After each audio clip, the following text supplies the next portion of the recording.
In this episode, 99.9 agents don't know what heat pump is. You're very negative. It might be. I've had a client recently, and I think their kitchen was £250,000. One of my neighbours has a 1968 cooker that was leaking, filling the entire floor with gas. Always sensible when buying a property to check out what you're buying, right? You've just lost a load of clients there, Greg. You need to cut that, Mars. New build without MVHR is stupid.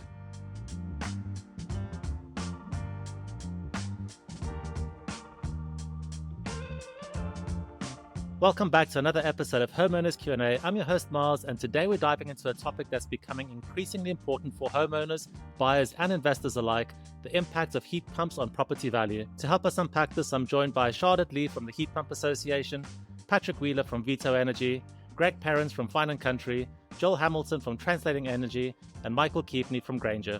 Welcome, everybody. Before we begin, a big thank you to Hive for sponsoring this episode. Hive is helping customers unlock the hidden power of their homes with a seamless range of smart, eco-friendly tech. From smart thermostats that can reduce your energy bills, to heat pumps that draw warmth from thin air, solar panels that can turn sunlight into income, and EV chargers that power up while you sleep. All connected, all controlled effortlessly through the Hive app. Right now, heat pumps start from just £1,850 with a government grant, and flexible finance options are available. And with an exclusive heat pump rate of 14p per kilowatt hour, you could bring down your energy bills too. Find out more at hive.com. Eligibility conditions apply. Hive, know your power. So, Michael, let's start with you. How are heat pumps perceived in the UK housing market today? Wow, that's a big question.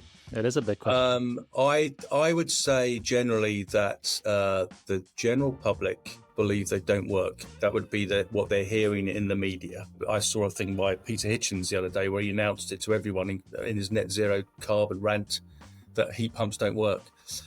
So I think there's more evidence that they don't work than they do work, and I think that the public is sceptical of it. So that's not very helpful, particularly because they're brilliant technology. But I don't think the public understand it. Greg, you're dealing with buyers on a daily basis. Are homeowners actively looking for properties that have got heat pumps, or are they hesitant, like Michael said? I'd probably say it's a bit of a mixed bag. I mean, there's probably a lot of people out there that don't understand the mechanics of a heat pump, you know, in terms of the cost benefits, obviously, in today's climate. But there's also a lot of clients out there, particularly in the industry that I work in. So I deal with the more high-end clients, and I think they're more cost conscious nowadays with the operations of the house in terms of, you know, how much it's going to cost per month as a household. You know, if you're dealing with a Grade 2 Georgian listed property, you know, it's got single glazed windows, you probably can't change them. You're going to be looking at other benefits to offset costs. And I think the heat pump is probably one of the better vehicles to help reduce costs. But people do look towards, you know, renewable energies when they are looking at sort of particularly larger properties, because with larger properties you get higher running costs. So anything that can help mitigate costs is a real benefit to prospective buyers. Patrick, you work in an area that's obviously quite affluent down in Surrey. Would you tend to find that the homeowners that you're fitting heat pumps for, are they doing that to be more green? Are they doing that to save costs? Whenever we have a conversation with the client, we always ask them about where they sit on the cost versus carbon line. Everyone's at, you know, some point. Almost nobody is at one of the extremes. Rich hippies are great if they've got loads and loads of cash and they want to sink it into making themselves an off-grid green hub. Great. But that's very rarely the truth. So everyone's kind of, you know, left or right of the middle. Pretty much everyone that we speak to is doing it for carbon reasons. They want to make sure that the money stacks up and that they're not going to put themselves into a position where their bills are going to go escalating somewhere. So everyone wants to know that we're going to do a good job and make sure that they have got an affordable home. But that's not the reason they're coming to us. If someone comes to us and says we're only doing this to save money, then we have to have a serious conversation of CapEx versus ROI, which, you know, can eventually stack up depending on what system they've got at the moment and the generous incentives and what else. But almost in all cases, people are doing it for green reasons. And increasingly, we're seeing people that aren't necessarily the wealthy, the well-to-do. More and more people are doing it for green reasons and for and for longevity of their system and their green credentials and their carbon footprint. But everybody wants to make sure that it works from a financial point of view. I wouldn't necessarily agree, Mike, that there's more evidence that they don't work than they do, or that they're bad than they're not. But it's the beacon, isn't it, or the loudness of the negativity that unfortunately sells newspapers. So it's more likely to be there. The evidence, really, if you went through the correct channels, if you look through Nesta or through Ofgem, the evidence really is that they do work, and they are working better. And although we're still doing relatively modest numbers, the ones that are getting fitted generally are doing pretty well. Generally, yeah. I mean, obviously there's room for improvement, but generally they're doing pretty well. And really, it's the cost of electricity that's making that difficult. The carbon per kilowatt of electricity is not that bad at all. You know, if you're looking for carbon parity to pretty much anything else, you don't need to be chasing a SCOP of 3.6. It's just because electricity in the UK at the moment is relatively scarce and very expensive as a consequence. Charlotte, what Patrick mentions there is actually quite important. The spark gap is actually quite large. And I think that, was it this week or last week, the Heat Pump Association actually put forward a document to government asking them to come up with a solution to bring that down. Could you just tell us a little bit about that? And do you think that that is causing a downtake in heat pump adoption? Absolutely. I mean, the cost of electricity relative to gas is the number one, I think, barrier to accelerating wide-scale deployment of heat pumps throughout the UK. And as Patrick said, is why there is such a focus on those SCOPs at the moment, because it has to be cost-effective for a consumer to make that choice. Of course, we want the heat pumps to be operating as efficiently as they can, and they do, right? So generally, they're operating at over 300% efficiencies, and there isn't another heating solution on the market that is as efficient. The challenge is the price of electricity to gas, where the ratio is currently around 4.2.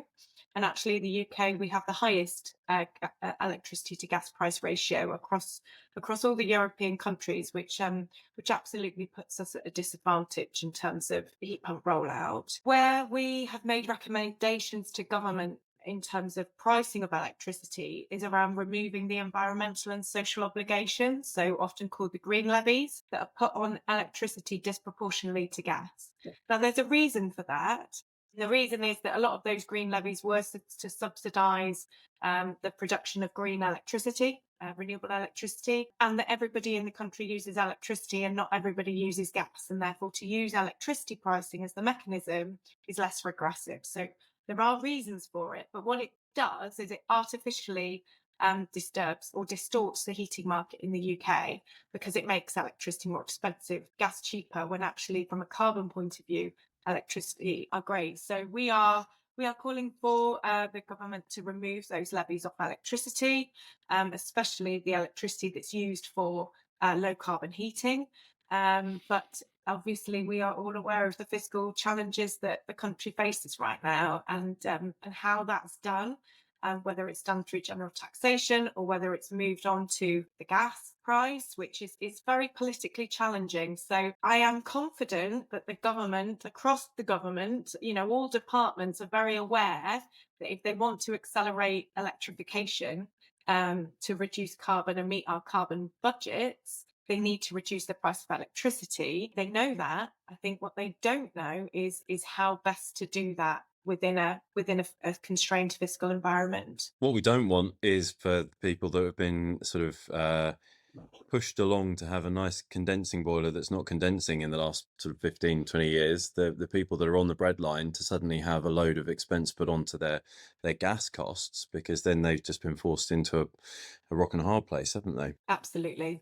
We've played around with different options to increase the price of gas, excluding those in fuel poor or vulnerable households, and that can be defined by definitions that are already used in that regard. But I absolutely agree with you that and again, as you were saying, Patrick, the bad news stories are heard loudest.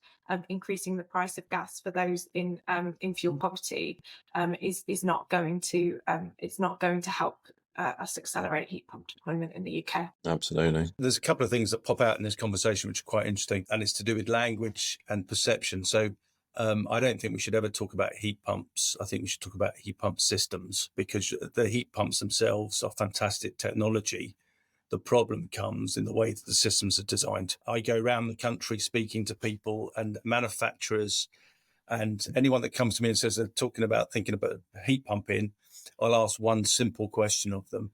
Is the person advising you, suggesting you put a buffer in? And if they say yes, I tell them to go elsewhere, and I'll give them someone that knows how to design heat pump systems. And we know that Part L isn't quite compatible with heat pump systems if they're designed efficiently, etc. Everyone on this call, I assume, thinks heat pumps are amazing.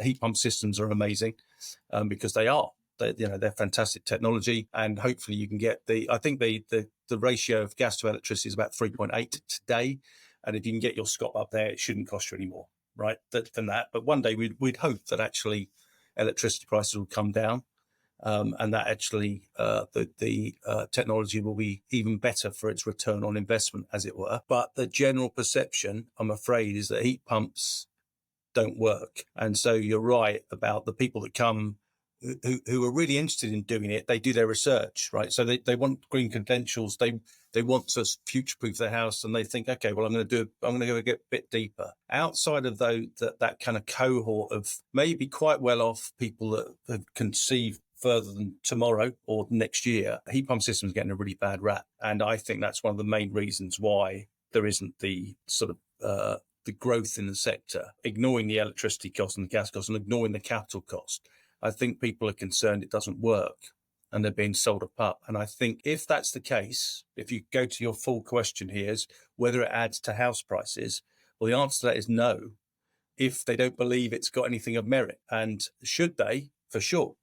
But do they? Patrick, you were doing a lot of retrofit, so people already own their home and retrofitting, and that's a very different situation from if you've got a house with a heat pump and a house without a heat pump, would you pay more for it if it's got a heat pump, and what the public perception is. And that will differ in terms of the sector you're working in. So perhaps if you're in Surrey in high value areas, maybe it does matter.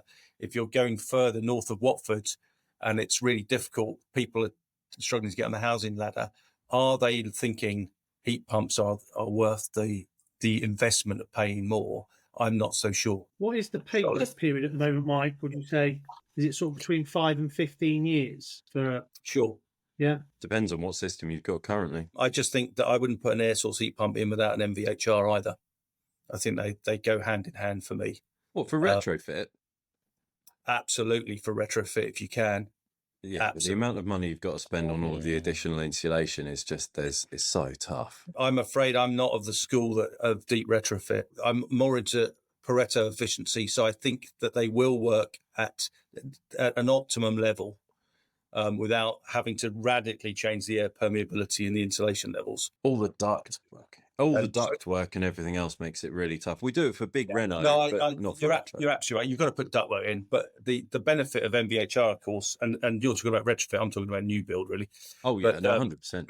New build without MVHR is stupid. For the environment that you're living in, from having MVHR, just from air quality and everything, is fantastic. Interesting, I was at a select committee dinner the other day, and we were talking about how this is all sold and the point that was made was actually no one ever talks about the health of their house, how healthy an environment it is, and we should start talking about it being a more healthy option to live in if you've got MVHR and good heating. Are you thinking about getting a heat pump? Then don't get caught out by a bad installation. Bodge Buster is your essential guide to asking the right questions and spotting red flags before it's too late. Written from real homeowner experience, this book gives you the knowledge to avoid costly mistakes and make informed decisions. Get Bodge Buster today in print or for Kindle, link in the description. Joel, do you think, based on what the guys have said so far, do you think that heat pumps are an asset or a liability for homes? In the long run, they're definitely an asset. I agree with a lot of the points made. The spark gap, obviously a major issue. One of my clients at the moment has got a spark gap of over 6. I mean, that's a commercial end, but getting them to make a sensible decision with heat pumps is really hard. When we're talking about homes, we're often talking about air source heat pumps. So probably the real coefficients of performance, the real heat out to electricity in is going to be lower than what's presented, particularly if you're doing retrofit and you're still you're not getting the systems running as cool inside as you would like them to. However, there's a whole bunch of stuff here that like we sort of skirted around, but I'd really like to make clear. One is that the health benefits we've been describing, essentially burning gas gives people all sorts of health complications. Most notably, it's one of the major reasons for asthma in denser urban areas. It's dangerous. Like, no one really talks about it, but you can go and get the data on how many thousand homes blow up every year from having gas in them. There's no legal requirement when you own a property to actually service that gas asset.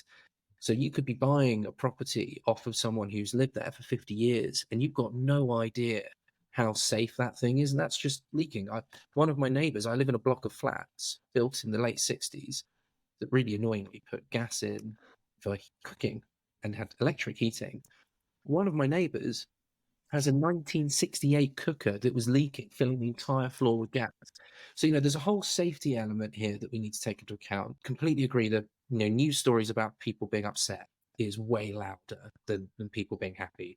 And people don't really trust a good news story. So I get that. And there seems to be, every day I get a feed from the likes of the Telegraph with someone saying that heat pumps don't work, even though, so the other part here is that the technology isn't new. Vapor compression, refrigeration technology, which is what a heat pump is, has been around for like, I don't know, like, tell me 80 years, 90 years, maybe longer. Some refrigeration technology has been around for over 100 years. None of this is new. It's been used in other parts of the world. Air conditioning units sit there and work really happily without being looked at. So there's a whole bunch of kind of marketing that's kind of a bit of a challenge. But the big part as well, in terms of asset value, whether we like to admit it or not, as more and more homes disconnect from the gas grid and more buildings disconnect, you look around shops at the moment for cookers, look at the ratio of gas ones to electric, it shows you what's going on. The cost of maintaining a gas connection and the cost of maintaining and actually supplying that gas to the fewer homes that are going to be there over the next 10, 20 years is going to be very high. Whichever way you look at this, maybe today it might not be huge, although quick scan on the internet tells you that houses do go for more when there's a heat pump in them. Definitely in the future, it is going to be an asset because the alternative option isn't very good in the long run. Tell me how many times you've had a good experience with a plumber installing a gas boiler. Gas boilers breaking down. They give you grief all the time. They're made really cheaply. They're not installed very well. So, there's a whole raft of like quality assurance challenges across the whole of the heating, ventilation, air conditioning sector, both domestic and commercial, which is sort of separate to whether the technology itself works. Well, I was just going to come back on a point that Mike made earlier. So I was in a meeting the other day with a number of house builders, and one of them, who I won't name, had built a plot with half of the houses with gas and half fully electrified. And the properties that were fully electrified were much more popular than the ones that had gas still, to the point that they had to discount the price of the properties that had gas. Now, that's an interesting case study because that doesn't, property value and property type, and I'm sure, Greg, you'll, agree with this. People are much more concerned about whether or not it's near a good school, whether or not it's got that extra bedroom for the grandparents to stay, and what the garden size is like, and whether they can expand or extend, or the location, that location. But in that test case that I just mentioned, it was the same location. So all of those different factors were gone. But the value proposition of having a fully electrified house was such that they actually had to discount the houses with gas. And I think, that's interesting and shows the sort of direction of travel, hopefully, and also hopefully encourages those house builders to say that, go early, don't wait for the future home standard to tighten up those energy efficiency standards. People do want properties that are fully electrified, and there is a market and there is a value to that. It's difficult to make a heat pump not very good in a new build, but they seem to manage it time and time again. Yeah. I bet It's- they've got buffers. I can guarantee you they've got buffers in the system. So Guaranteed. I'm an open loop advocate, as you probably know, but buffers aren't evil, and they have a place. Like everything, most products have an actual use that they should be used for. Even inhibitor, which I'm very outspoken about, has a use. Yeah. But it just shouldn't be that a bottle is dumped into every domestic system as standard in order to maintain the warranty, because that's stupid. Yeah. But buffers have the occasional, use. We about 5% Not in a of house, what we though. do. Some Not in. houses. Yeah, I'd have to be pretty big, I reckon. My point is, we don't know why they're not working. You could be right. I saw something on LinkedIn yesterday that suggested that 90% of the problems with heat pumps is design and 10% install. And Yeah, I oh, think 100%. is design. I really do. I think it's 100%. design of the system and flow rates, et cetera, et cetera, et cetera. And until we get our industry, or the heat pump industry, on a level playing field, and the gas engine is educated, and people just can't throw an air source heat pump in instead of a gas boiler, and that kind of mentality, you would hope that the volume house builders would be all over this, but I know they're still using buffers. Well, it's a get out of jail free card, isn't it? Because it satisfies the warranty for a lot of the manufacturers of heat MCS. pumps, because they don't want to take liability for a system that they know hasn't been designed properly. And you're 100% right that design, as long as the system's been designed properly, most Brilliant. plumbers can follow a schematic, which is why. So we work with a lot of guys that are that are transitioning over from being gas installers and high temperature and no design, and all they need from it, they've got all of the prerequisites. They know how to work with the tools they've got, they know how to follow a design, they know how to safely contain whatever's inside the pipes. So we work with them to give them a decent heat loss and a decent design, and they can follow it, and it's that's pretty much foolproof. If I was going to buy a house and it had a heat pump, that would be a big red flag for me, because I've seen the sort of detriment of people that can install something and not know what they're installing. Luckily, I know how to look and find out whether it's going to be efficient or not. And a heat pump can be the best decision you make for a house, or it could be the worst decision you make for a house. And we see both of those polar opposites on a daily basis. And I would be able to go in and have a look and work out what flow temperature and flow rate we've got, and the size of the emitters, and what it's been set up at, and whether it's got weather compensation, whether it's got stupid amount of pumps and hydraulic separation. Most homeowners can't do that. No. And I wish I could say that if it had been done to MCS standards, then you can say, has it got an MCS sign off? You're good to go. That's not the case, unfortunately. There isn't a good benchmark to make sure that a heat pump's going to be efficient, apart from if the installer is still involved and is servicing it, and the homeowner goes, my bills are nice and low, here's my British Gas invoice. That's pretty much the only way you can do it. Some heat pumps have got a relatively accurate efficiency readout, so you could be able to look at that and say it's good. Or if it's got Open Energy Monitor or similar, then you can check and make sure that your bills are not going to be that bad. Unfortunately, if it is bad, the homeowner's not going to tell you, and you're going to be in a position where you've got escalating costs, and what can you do about that? And bear in mind, I consider myself relatively knowledgeable on the subject. I would be hesitant to buy a house with a heat pump unless I knew who had fitted it, because it's very likely I'm going to have to replace some bits. You'll see in the electricity bills they always call for in a in a transaction. You always get the utility bill. You'll see a high utility bill. We're charging a couple of electric cars. We might have an electric induction hob and loads of other stuff. So it would be an indicator. It'd be masked. Yeah. Greg, I'm sure you deal with a lot of estate agents on a daily basis. Do you think that your colleagues are educated enough to understand how heat pumps work? And do you think that a knowledge gap actually exists? No, I do think there's a knowledge gap that exists amongst I'd probably say as high as 90% of agents don't know the benefits or the mechanics of heat pumps. So I think the main point that agents would put forward to buyers is, heat pumps make properties more desirable, and it makes them more saleable, as opposed to, as I was saying earlier, an old listed property where you've got an oil-fired heating system, or the house is on LPG because it's out in the middle of nowhere. Having a house that's got better operating costs, etc., I think is going to make it more desirable, and then ultimately more saleable to a potential buyer. But if you ask them the technicalities behind it, I would say 90% wouldn't be able to explain the system at all. Got a bit of a question for Greg, actually. I once heard someone anecdotally who works in housing once, so I think he was an estate agent and I don't remember, that a lot of people, prospective buyers, buy a house based on the kitchen. It's a big deciding factor for them. They go in there, they see this kitchen, bathrooms, but it's almost the first thing they ever replace. Now, I wonder if that's also, because a heat pump is another desirable item, if that's also something that could drive a sale, but ultimately they'll probably go in there and end up replacing it for a new one. Yeah, no, absolutely. I'd say that the kitchen is first, especially the particular end of the market that I tend to deal with.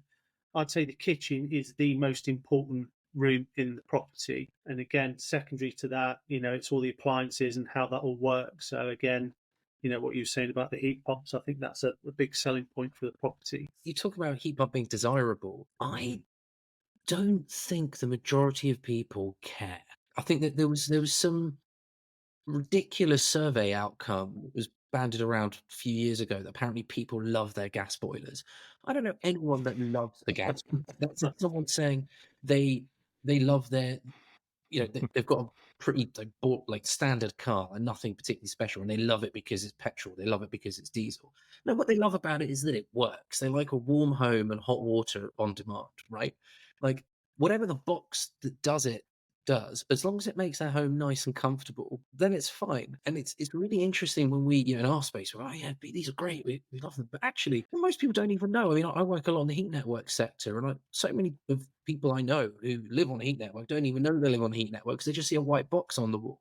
And they think it's a boiler. I just find it quite interesting this notion of it actually being desirable. I think what's desirable is like a comfortable house. It's affordable. Yeah, I'd say desirable in terms of your running costs for the house are perceived to be lower if you've got a more modern heating system as opposed to an oil-fired boiler that's 20, 30 years old. So when I say desirable, it's more that it's desirable that they're going to look more towards a house that's got more modern features inside, because your running costs are going to be significantly lower. And I think it's more common now than it's probably ever been. If I took someone around a house 5 years ago, they would never have asked me what, I'm selling a house at 3 million.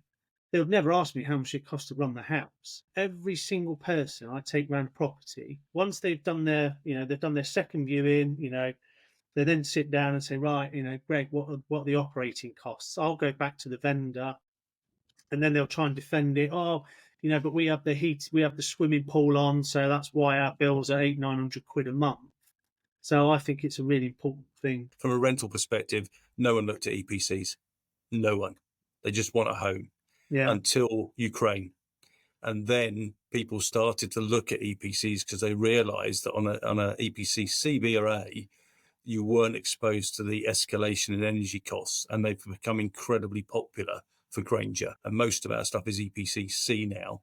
And it really did. I totally agree. There was a shift into actually what's it cost to run,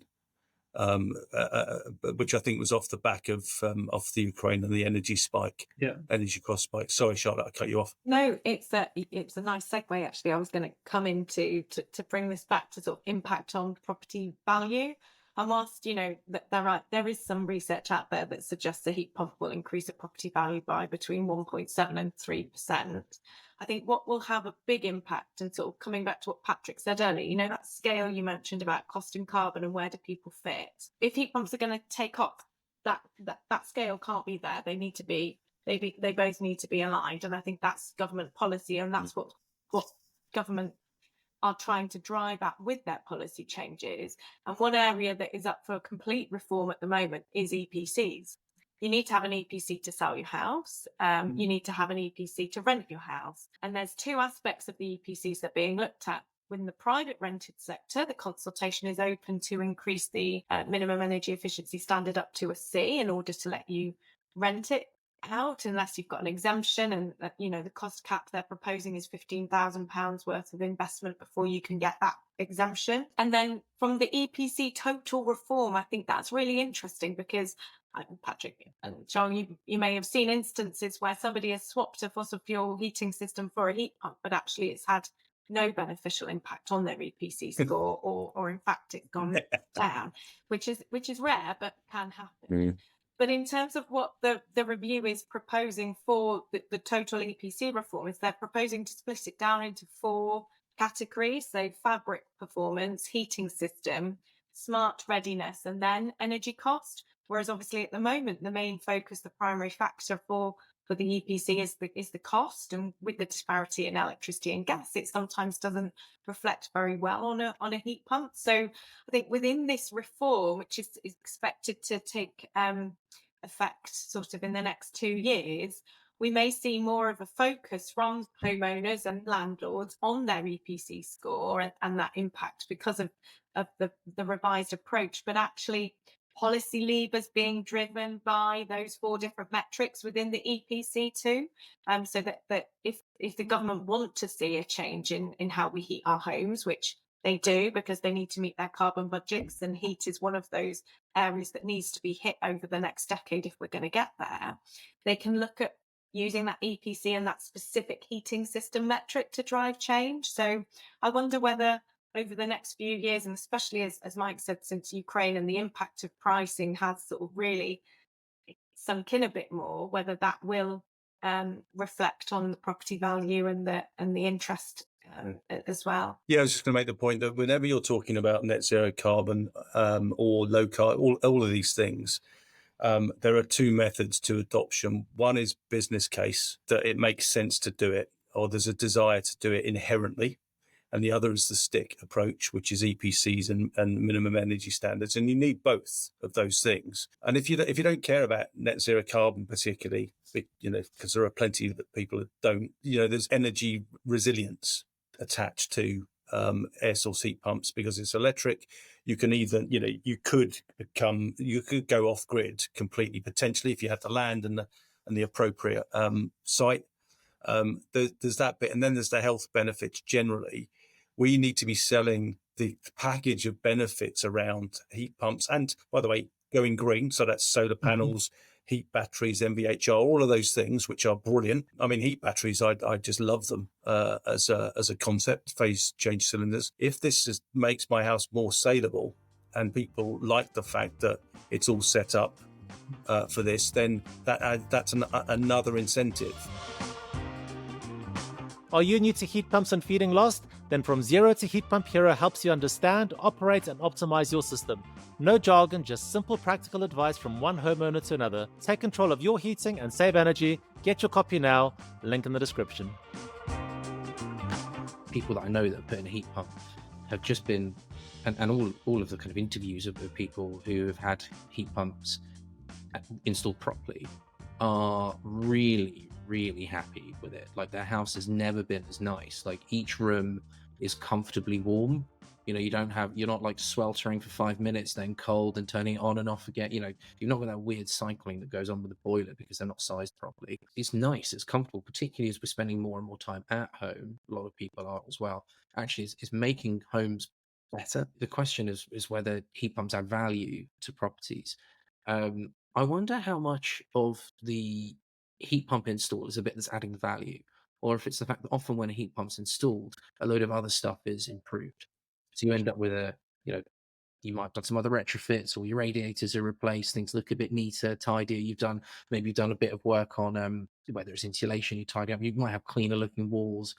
I just wonder, it's quite hard to take 2 exact properties other than the new build bit, but in the context of when someone's installing a heat pump, they don't tend to just plug it into all of their old tired radiators, do they? Unless they happen to have way oversized ones.